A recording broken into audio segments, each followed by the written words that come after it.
Evaluate integral over c e raised to 2z by z plus 1 whole raised to 4 dz, where c is the circle mod z equal to 2.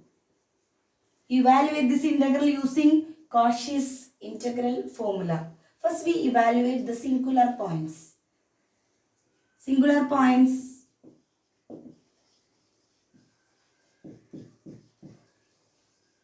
The points in which the function does not exist.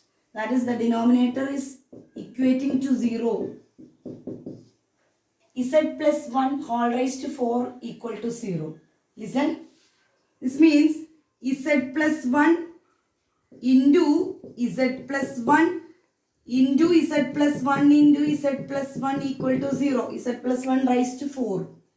So here we get Z equal to minus 1. From here we get Z plus 1 equal to 0 means Z equal to minus 1. From here minus 1. One more minus 1. That is Z equal to minus 1, minus 1, minus 1, minus 1. That is Z equal to minus 1 is of order 4. Z equal to minus 1 is of order 4. This is the singular points. Then check the singular point inside or outside. Our circle is mod z equal to 2. Here is z equal to minus 1, which implies mod z is mod minus 1, which is 1. 1 is less than 2. So, z equal to minus 1 is inside the circle. Z equal to minus 1 is inside the circle. Listen. Integral over c e raised to 2z by z plus 1 whole raised to 4 dz. This is the integral. Here z plus 1 is a factor. Here z equal to minus 1 is an inside point. Is of order 4. So we use the formula, Cauchy's integral formula for higher derivatives. That is a formula. Listen. Cauchy's integral formula for higher derivatives.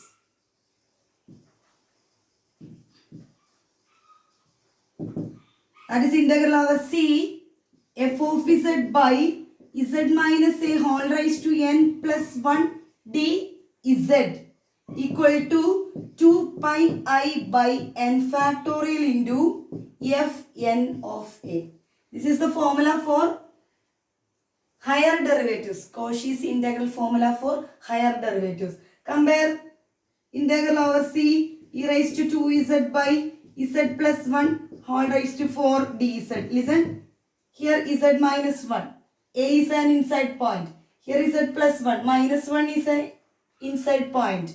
So, we compare these LHS, we get f of z equal to, what is f of z? F of z is, this is, the term is e raised z minus a whole raised to n plus 1. So, f of z equal to e raised to 2z. Okay, then n plus 1 equal to 4. N plus 1 equal to 4. That is n equal to, which implies n equal to 4 minus 1, that is 3. N plus 1 equal to 4, n equal to 3. Then f of z equal to e raised to 2z.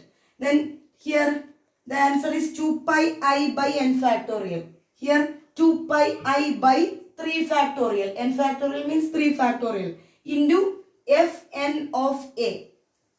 That is, listen, is equal to 2 pi I by n factorial means 3 factorial. Here n plus 1 is 4, so minus 1, that is 3 factorial.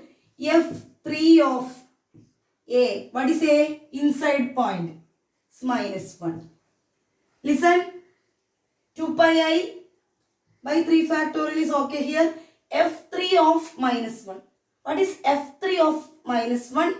First we find F3 of z. First we find f3 of z. What is f3 of z? Third derivative of f. Means first we find f dash z. F dash z is the derivative of f of z. Then f double dash z.